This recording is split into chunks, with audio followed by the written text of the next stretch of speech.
شام کے 5 بجے ہیں۔ السلام علیکم، یہ ریڈیو پاکستان ہے۔ عمرانہ ناہید سے خبریں سنیے۔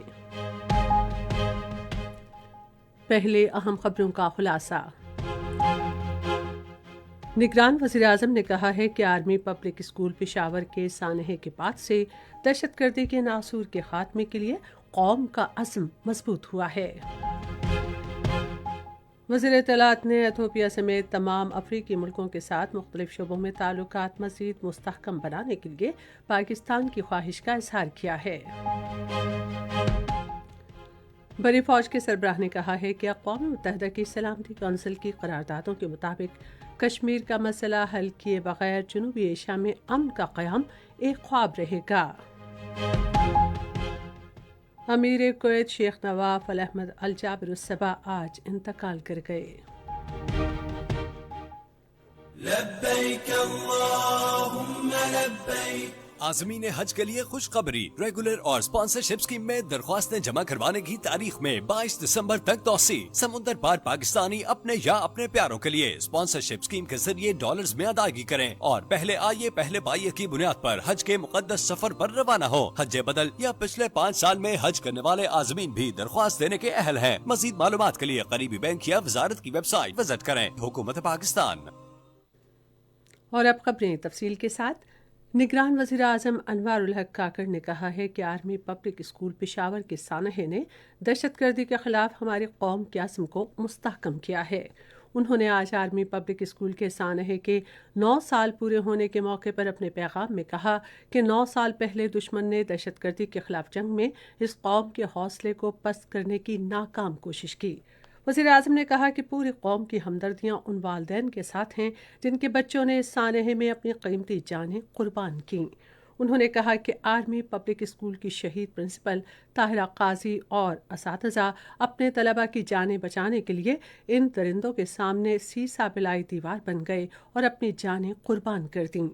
انہوں نے کہا کہ بزدل دہشت گرد اس قوم کو کبھی شکست نہیں دے سکتے جہاں شہید طاہرہ قاضی اور شہید اعتزاز حسن جیسے نڈر لوگ دوسروں کو بچانے کے لیے اپنی جانوں تک کی پرواہ نہیں کرتے۔ وزیر اطلاعات و نشریات مرتضی سولنگی نے پاکستان اور ایتھوپیا کے درمیان ذرائع ابلاغ کے شعبے میں تعاون کو وقت کی اہم ضرورت قرار دیا ہے۔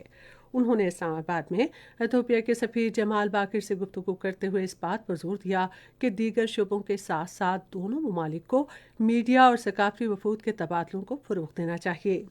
مرتضی سولنگی نے کہا کہ دونوں ممالک صحافیوں کے وفود کے تبادلے کے ذریعے ایک دوسرے کے تجربات سے فائدہ اٹھا سکتے ہیں۔ وزیر اطلاعات نے کہا کہ پاکستان ایتھوپیا سمیت افریقہ کے تمام ممالک کے ساتھ سفارتی، سیاسی، پارلیمانی اور تجارتی تعلقات کو مزید مضبوط بنانا چاہتا ہے۔ انہوں نے کہا کہ انگیج افریقہ پالیسی پاکستان کی خارجہ پالیسی کا اہم جز ہے۔ انہوں نے کہا کہ اقتصادی سفارتکاری کے ذریعے افریقی ممالک کے ساتھ تجارتی تعلقات کو وسعت دینا ہماری ترجیحات میں شامل ہے۔ ایتھوپیا کے سفیر نے کہا کہ ان کا ملک پاکستان کے ساتھ دو طرفہ تعلقات کو فروغ دینے کو بہت اہمیت دیتا ہے۔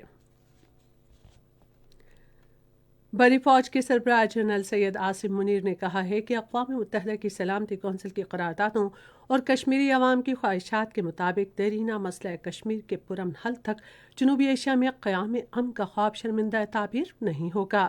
انہوں نے یہ بات اقوام متحدہ کے سیکرٹری جنرل انطونیو گتریس سے نیو یارک میں ملاقات میں کہی۔ آرمی چیف نے جموں و کشمیر کی حیثیت تبدیل کرنے کی بھارتی یک طرفہ اور غیر قانونی کوششوں کی مذمت کی اور کہا کہ اقدامات اقوام متحدہ کی سلامتی کونسل کی قراردادوں کی خلاف ورزی ہیں۔ جنرل عاصم منیر نے مسئلہ فلسطین کے بارے میں پاکستان کا موقف دہرایا اور سیکرٹری جنرل پر زور دیا کہ وہ غزہ میں جاری وحشیانہ اسرائیلی مظالم اور دہشت گردی کے فوری خاتمے کے لیے بین الاقوامی برادری کو متحرک کریں تاکہ انسانی بحران کو روکا جا سکے۔ اقوام متحدہ میں پاکستان نے اسرائیلی بمباری سے فلسطینی شہریوں کے تحفظ کے لیے عالمی طریقہ کار وضع کرنے اور مشرق وسطیٰ کے تنازع کے پرامن حل کے لیے کوششیں تیز کرنے کی ضرورت پر زور دیا ہے۔ اقوام متحدہ میں پاکستان کے مستقل مندوب منیر اکرم نے فلسطین کی صورتحال کے بارے میں عالمی ادارے کی جنرل اسمبلی کے ہنگامی اجلاس میں 14 ملکوں کے گروپ کی طرف سے غزہ میں دوبارہ جنگ بندی کا مطالبہ کیا۔ کویت کے امیر شیخ نواف ال احمد الجابر الصباح آج انتقال کر گئے۔ امیر کویت کو شدید علالت کے باعث گزشتہ ماہ ہسپتال میں داخل کیا گیا تھا۔ ان کی عمر 86 برس تھی۔ انہوں نے ستمبر 2020 میں اپنے سوتیلے بھائی شیخ صابان ال احمد الجابر الصباح کے انتقال کے بعد کویت کی امارت سنبھالی تھی۔ شیخ مشعل ال احمد الجابر الصباح کویت کے موجودہ ولی عہد ہیں۔ نگران وزیراعظم انوار الحق کاکڑ نے کویت کے امیر شیخ نواف ال احمد الجابر الصباح کے انتقال پر گہرے رنج و غم کا اظہار کیا ہے۔